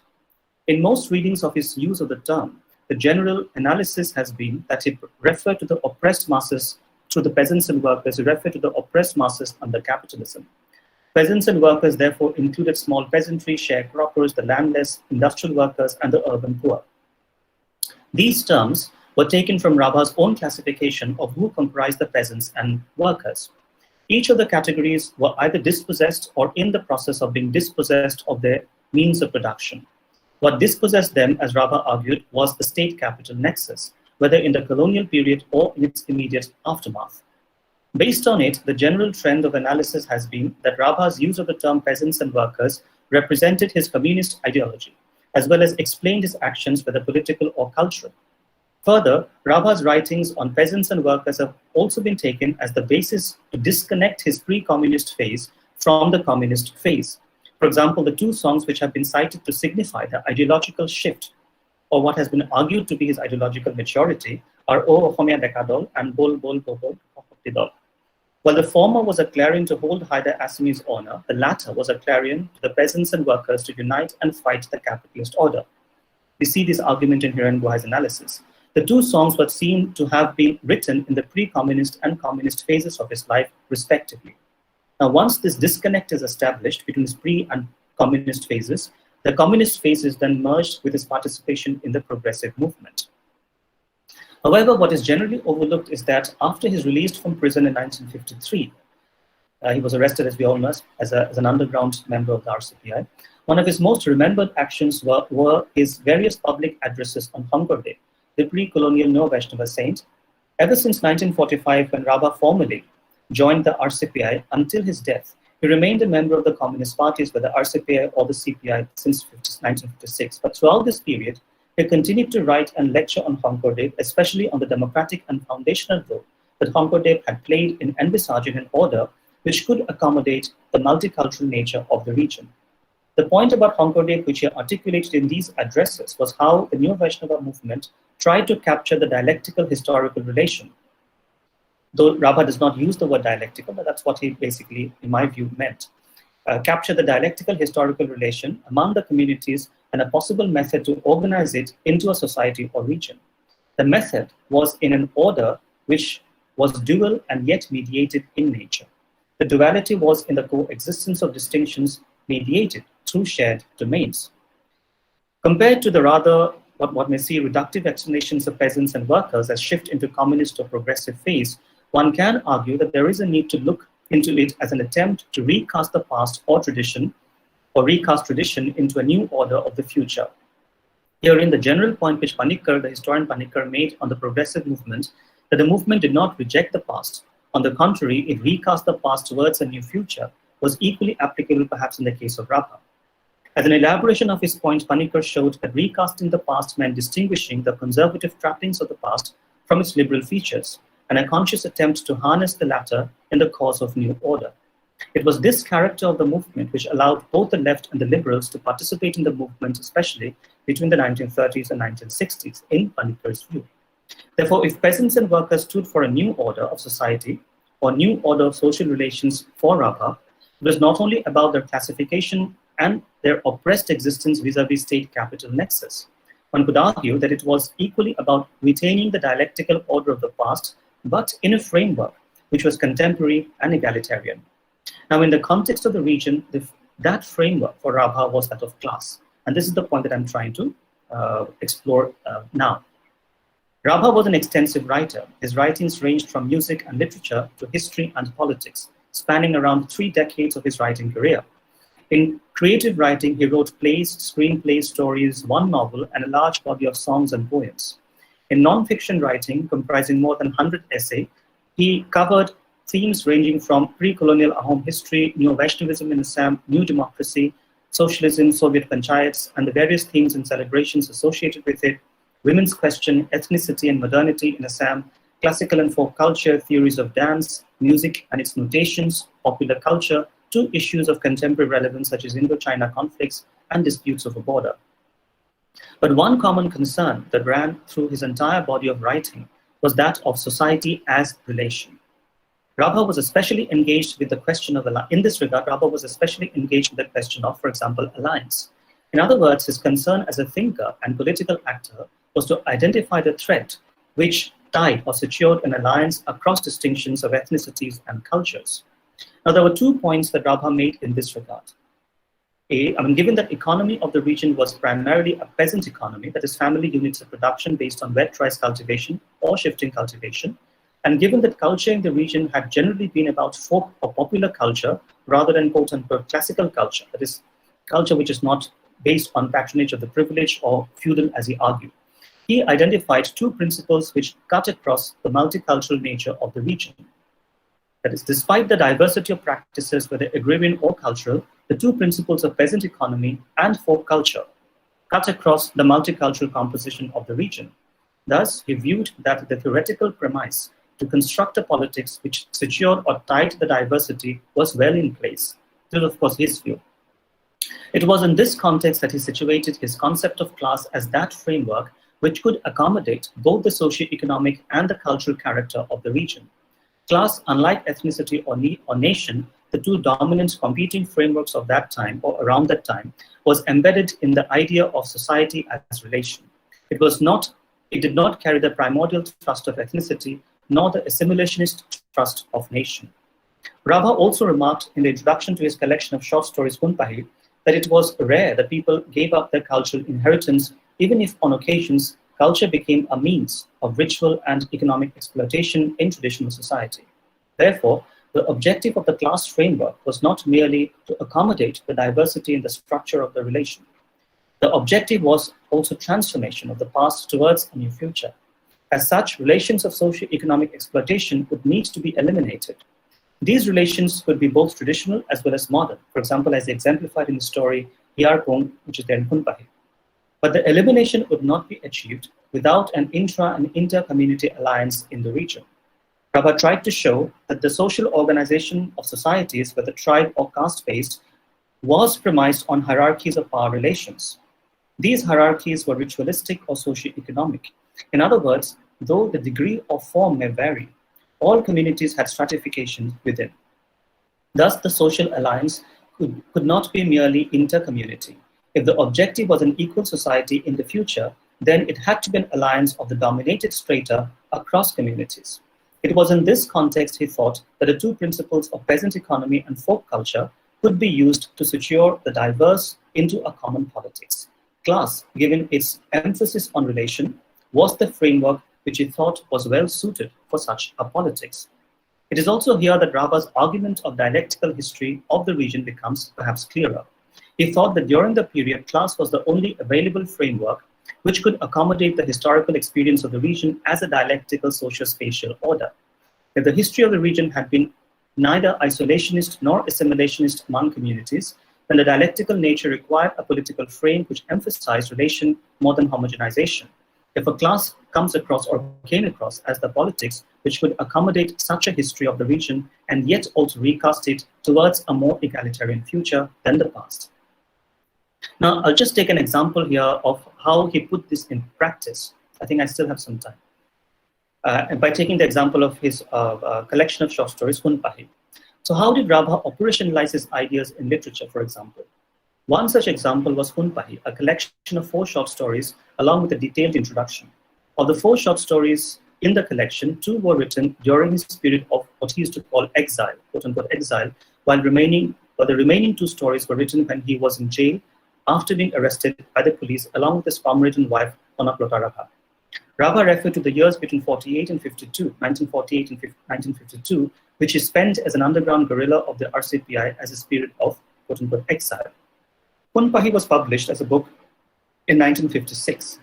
It is not certain whether he wrote the introduction at the time of publication or during the same years when the stories were being written. Of the 4 stories, the title story Kunpahi was an Assamese translation of Jack Baldwin's The Golden Flower on China. The second story was Hiarpong, or let's say the Well of the Art, loosely translated, originally written in Bodo. The third story, Kuribasor Jail, was based on the life of Goran, a tea plantation worker from eastern Assam.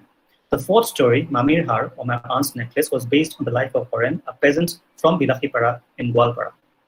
Barring the first story, which was a translation of Baldwin's story, the other stories were primarily situated within the social contexts of given ethnic groups. Thus, Hiarpung was situated in the Bodo society, Puribasar Jail in the world of plantation labor, most of whom had migrated from colonial central India, and Mamir Har was situated in the social context of Gwalpara. In the stories, Rabha's language strategy was to construct his narrative. Narratives might have been a forerunner. In fact, this is my view, of course. Might be seen as a forerunner to its effective use nearly 4 decades later by another Assamese writer, it is only popularly known as Mamani Raisam Goswami or Indira Goswami.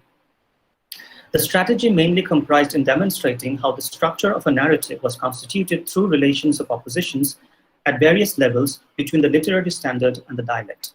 In the process, what was demonstrated was not only how a given cultural order was constituted through forms of social relations that is exemplified through language use, but also the structure of opposition that constituted such orders. For example, Hiarpung was written in Bodo and only later translated in Assamese.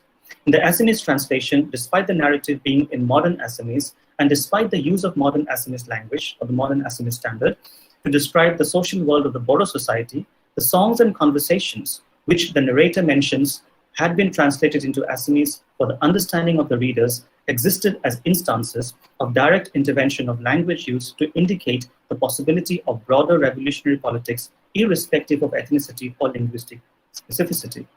In other words, the story in the collection was demonstrated as a translation at 2 levels. At one level, it was a translation into a dominant language, while at another level, it was a translation of a social world into the world of that dominant language. In the process, the dominant language itself was transformed into just another language.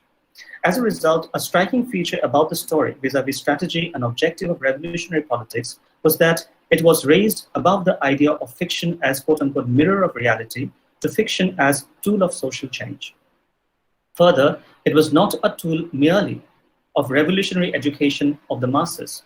It was a tool to illustrate and further the instance when the context of the social and ideological transformation of the masses was already taking place. And in the totality of the story, the change transcended the framework of ethnicity into that of class. Now, for example, in the story, how did Rabha demonstrate ethnicity being subsumed in land relations? In other words, how did Rabha apply his approach of positioning class as the frame of literature which could bind people due to their economic commonality and across cultural diversity? To briefly point out, the story centered on the instance of change in the life of the family of Lokara, his wife Sewari, and their small child.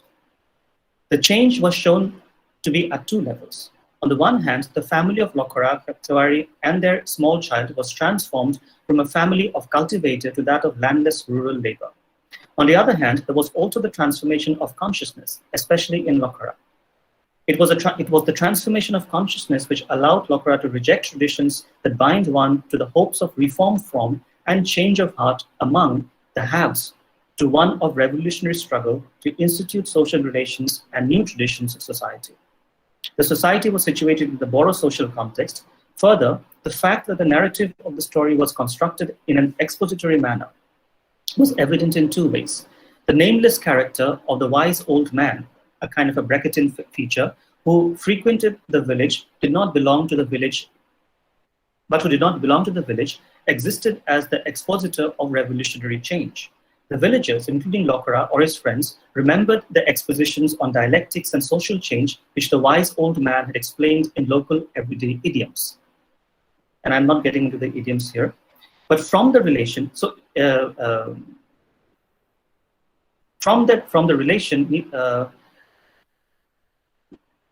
maybe I should just, for example, to explain the revolutionary change through class conflict, the wise old man explained inside an egg are both yolk and the fluid, or the albumin.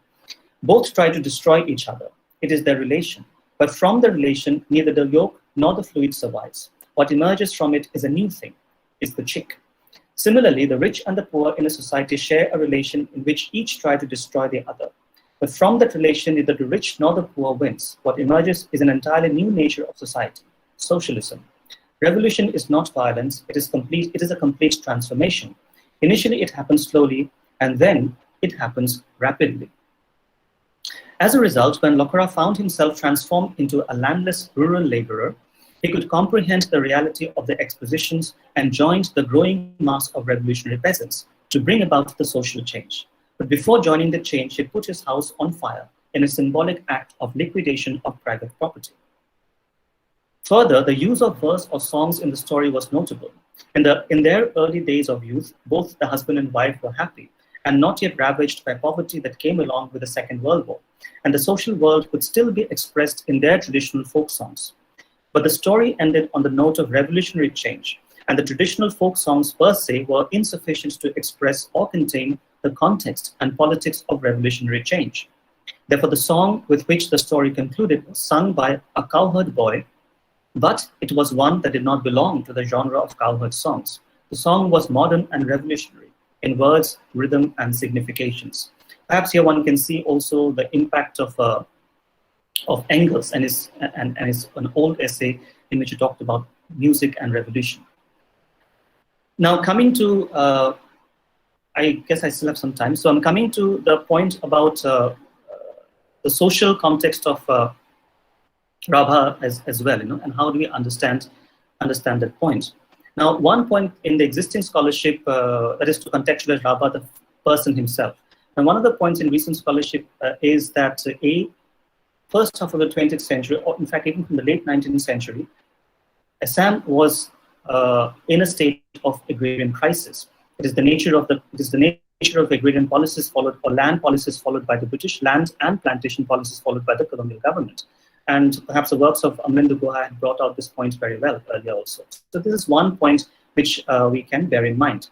Another in the recent times, we have also seen that there is both in recent times as well as in the past, scholarship which tries to talk about the emergence or the production of a bourgeoisie or a bourgeois formation between, say, the late 19th or mid-19th and the mid-20th century Assam, also as a product of capitalism and colonialism.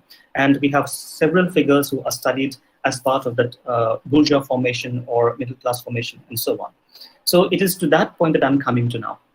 And with regard to I'm skipping a few sections just due to constraints of time. With regard to the constitution of the bourgeoisie in colonial Assam, there's one further point which can be made as an addition to the existing scholarship.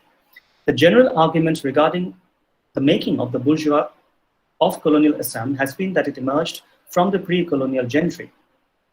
While largely that was empirically true, the process also included social contexts which were products of colonialism itself. For example, Rabha's own biography on his father Gopal Chandra Rabha, or Tilak Das's biography on Vishnu Rabha, foregrounded how the process of bourgeois formation occurred in tribal social contexts from the 19th century onwards itself. Vishnu Rabha can be seen as a product of such a process and belonged to one of the upper echelons of the local bourgeois order.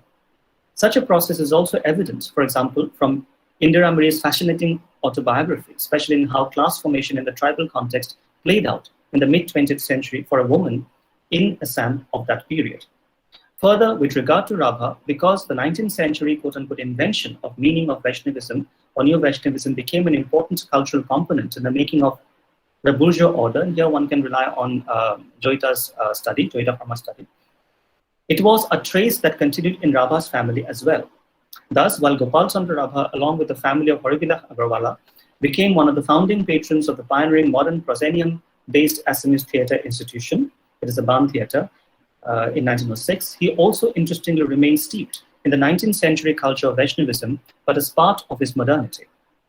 Notably, the sons of both Gopal Rabha and Horibila Agarwala, namely Vishnu Prasad Rabha and Jyoti Prasad Agarwala, remained lifelong friends and associates in music, theatre, and cinema, as well as part of the Indian progressive movement in Assam. Now, from the brief outline of the colonial bourgeois above, or the colonial bourgeoisie above, is it possible to arrive at a better critical appreciation of Rabha and his works? For example, Rabha formed part of those from the bourgeois class in Assam who, when faced with the concrete manifestation of the crisis of capitalism and imperialism in Assam, transcended the quote-unquote liberal ideological position and moved onto a more radical ideological position. That ideological position was based on the recognition of class as a critical component of social constitution, including of their own selves. This recognition was premised on the understanding that the unrest from the agrarian and labor crisis in Assam, produced due to the nature of capitalism and imperialism, was primarily a class phenomenon. Such a shift in ideological positions was also because the 19th century liberal position was found to be insufficient in making sense of the reality that existed in the mid-20th century Assam, at least for them. Yet, at the same time, though Rabha emerged as an iconic peasant leader by the 1940s, he still carried in him the elements of his class, that is the bourgeois. It was the trace of such a bearing that remained visible throughout his works. For example, Rabha's conception of Vaishnavism remained tied to its 19th century reinterpretation, especially of its liberal values and how it mediated and produced shared domains across communities in medieval Assam. The importance of such an interpretation of Vaishnavism as an exemplifier of his formulation of how to conceive of social relations and the region has already been discussed earlier. However, and this is where he innovated the 19th century reinterpretation of Vaishnavism for a fundamentally different ideological program, Rabha used the idea of shared domains to envisage a dialectical model of interpreting region and history, wherein the focus shifted from syncretism to assimilation. Syncretism was a liberal position, to that of a dialectically constitutive order composed of the difference. The process of that constitution for him was class struggle, most visible, for example, in his play Mukti Deo in 51. There was also this that manifested in his formulation of inter and intra-community relations, as discussed earlier, as a characteristic that required to be identified and harnessed in order to produce a new order of society. Thus, the above could also be seen as attempts at harnessing his own class bearings to make sense of the crisis that they were faced with. A question that arises here is, despite his ideological position, if Rabha continued to carry in him traces of his class origin, did it create contradictions in his formulations? For example, a continued reliance on religion or medieval feudal pasts in explicatory frameworks. And here I can bring in Hiren Gohai, one of his admirers. In fact, in general, such a point was posed decades ago by Hiren Gohai. But interestingly, as a Marxist admirer of Rabha, Gohai answered by posing an alternative point or a counterpoint. And that was that what was lacking in the society of Assam, that Rabha, despite his insights, failed at the threshold of breakthroughs. Therefore, to return to the question of conjuncture, as would be evident, it was an instance in crisis of capitalism and imperialism during the period. It is a social crisis as well. Further, the crisis at one level was peculiar to how capitalism and imperialism existed as global systems.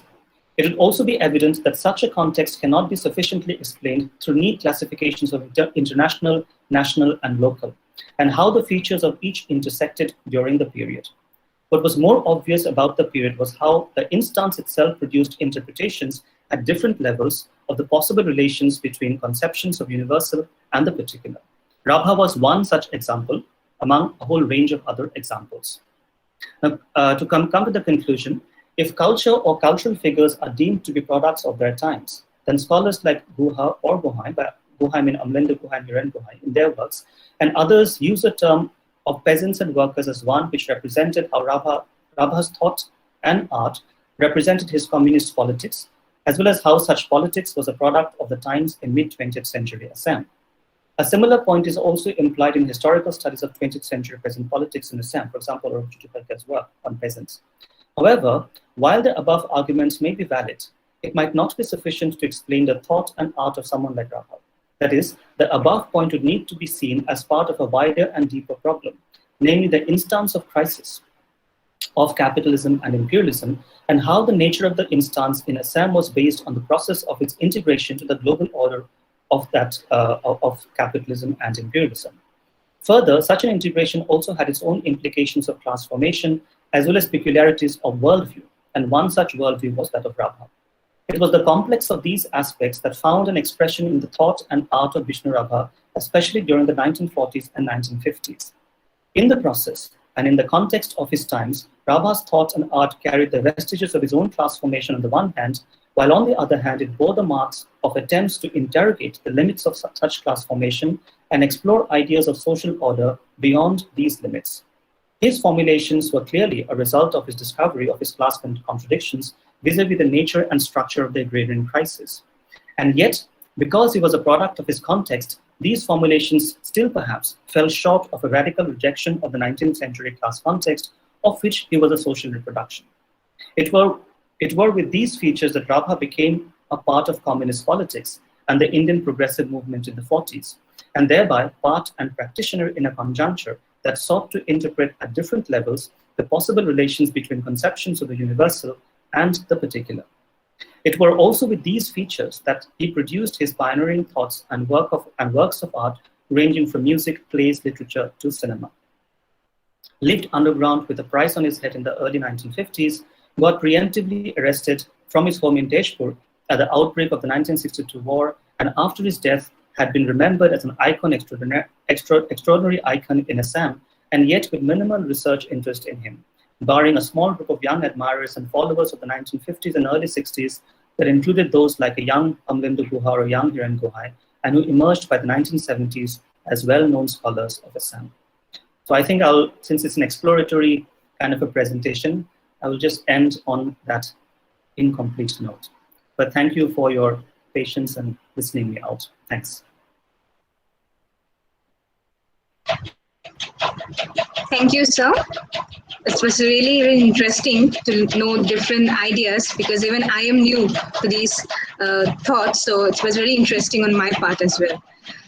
There actually, yes, Dr. Korabi Borpujari Sharma has said, thank you for your illustrative and informative presentation, sir. And Janu Boro had also commented that very solid argument regarding Rabha's use of class instead of primordial thrust of ethnicity and the assimilationist thrust of the notion of nation. Rabha's use of the dialectical frame of class was accommodative of both the socio-economic structures as well as the socio-cultural essences of the region. Thank you, Dr. Bolo. And Mitali Kalita also says, very informative session.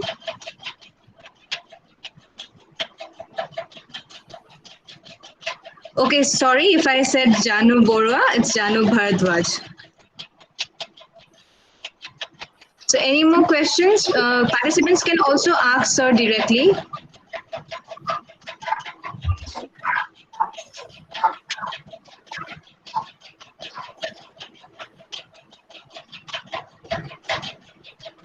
যদি প্ৰশ্ন নাই আমি অসমীয়াতে কম, যেহেতু গোটেইখিনি আমি অসমীয়া মানুহ, ৰাভাৰ বিষয়ে ইংৰাজী কথা পাতি আছো, খুব ভাল লাগিলে। মনজিত দাক ধন্যবাদ জনাইছো, খুব থট প্ৰভোকিং এটা প্ৰেজেন্টেশ্যন। আৰু মনজিত দাৰ বিষয়ে অকণমান দুটা চাৰিটা কথা কৈ থৈছো, আমাৰ নতুন যিখিনি য়াং স্কলাৰ্ছ বা যিখিনি ষ্টুডেণ্টছে পাৰ্টিচিপেট কৰি আছে, যিসকল আমাৰ চিনিয়ৰ কণ্টেম্পৰেৰী আছে working very seriously on cultural history of Assam and north east, তাৰ ভিতৰত মনজিত দা এজন খুব প্ৰমিনেণ্ট পাৰ্চনেলিটি। আৰু মনজিত দাৰ যিখন কিতাপ ফ্ৰণ্টিয়াৰ কালচাৰ পাব্লিছ বাই ৰুটলেজ 2013, সেইখনে মোক খুব ইনস্পায়াৰ কৰিছে। তাত তেখেতে যথেষ্টখিনি ডিটেইলছত ৰাভা আৰু অন্যান্য সকলক তেখেতে ডিল কৰিছে। আৰু মই ৰিকুৱেষ্ট কৰিম যে আমাৰ যিসকল নতুন উদীয়মান গৱেষক বা যিসকল ছাত্ৰ ছাত্ৰী আছে, তেওঁলোকে মনজিত দাৰ কিতাপখন পঢ়ক, ফ্ৰণ্টিয়াৰ কালচাৰ পাব্লিছ বাই ৰুটলেজ 2013, খুব ইণ্টাৰেষ্টিং কিতাপ। আৰু আমাৰ অনুৰোধ ৰক্ষা কৰাৰ বাবে মনজিত দালৈ পুনৰবাৰ ধন্যবাদ জনাইছো। Thank you Pankajji. কিতাপখন কিমান ভাল নে বেয়া মই নাজানো বাৰু, খালি প্ৰশংসা কৰাৰ কাৰণে তাৰ কাৰণে ধন্যবাদ। আৰু thank you.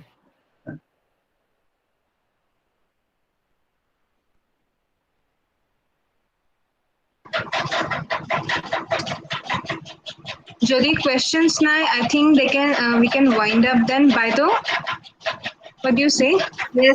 Yes, we can wind up the session. The first half of this webinar. The second half will be started at 2:30. So I request all the participants to join at least before 10 minutes. Now we এটা সৰু request মই ক'ব কাৰণে বাৰু, সৰু request এটা। Hi. Yes, sir. এই request যে মই যিখন মই প্ৰেজেণ্ট কৰিলোঁ এখন ৱৰ্কিং পেপাৰে হয় দেই, সেইখন এইবিলাকৰ কোনো পাব্লিছ কৰা নাই, সেইকাৰণে ৰেকৰ্ডিং বস্তু কৰিছে নহয় জানো, এনেকুৱা ৰেকৰ্ডিং নাই হেৰি একো নাই, এইটো ৰেকৰ্ডিংটো যাতে ব্যৱহাৰ নকৰে। ৰেকৰ্ডিংটো মই অফ কৰিব পৰা নাই, কাৰণ কিবা কাৰণত আকৌ প্ৰব্লেম হৈ যাব পাৰে বুলিহে, কিন্তু এইটো আপুনি একো you please don't worry, it will not publish as anyway, because এইটো নিজৰ ড্ৰাইভতে থাকি যাব এইটো। আৰু এনেও মানে এই বস্তুটো আমাৰ এণ্টায়াৰ এই গোটেই প্ৰগ্ৰামটি আমাৰ ইউটিউবত আহিয়ে আছে। ইউটিউবত যদি আহিছে তেনেহ'লে মোৰখিনি ডিলিট কৰি দিব দেই। হ'ব, ঠিক আছে, নিশ্চয় নিশ্চয় সেইটো কৰা হ'ব। অলৰেডি আমি কমিউনিকেট কৰিছো মনজিত দা, সেই আপোনাৰ পাৰ্টটো আমি এনে সাধাৰণতে পাব্লিক কৰাৰ আমাৰ কোনো প্লেন নাই, মানে যদিও মানে হেৰি কৰা হৈছে, গতিকে আমি আপোনাৰ পাৰ্টটো ডিলিট কৰি দিম। Thank you so much for this very illuminating and very thought-provoking session. আমি ভৱিষ্যতে আপোনাক আকৌ লগ পাম নিশ্চয়। আমি এনেকুৱা এটা অনুষ্ঠানত বহুত আশা ৰাখিলো আৰু অতি আন্তৰিকতাৰে কৃতজ্ঞতা জ্ঞাপন কৰিলো দুয়োগৰাকী সমল ব্যক্তিলৈ। আৰু এইখিনিতে আমাৰ এই আজিৰ প্ৰথম যিটো ফাৰ্ষ্ট ছেশ্যন এইখিনিতে আমি শেষ হৈছে বুলি ঘোষণা কৰিছো। আৰু ইয়াৰ আমাৰ ছেকেণ্ড যিটো ছেশ্যন টেকনিকেল ছেশ্যনটো আৰম্ভ হ'ব 8টা বজাত দিনৰ 2:30ত। আমি সকলোকে এটলিষ্ট অন্ততঃ 10 মিনিট সময় আগতে অংশগ্ৰহণ কৰিবলৈ অনুৰোধ জনাইছো। ধন্যবাদ। ধন্যবাদ, মোৰ ফালৰ পৰা ধন্যবাদ। ধন্যবাদ। Thank you, everyone.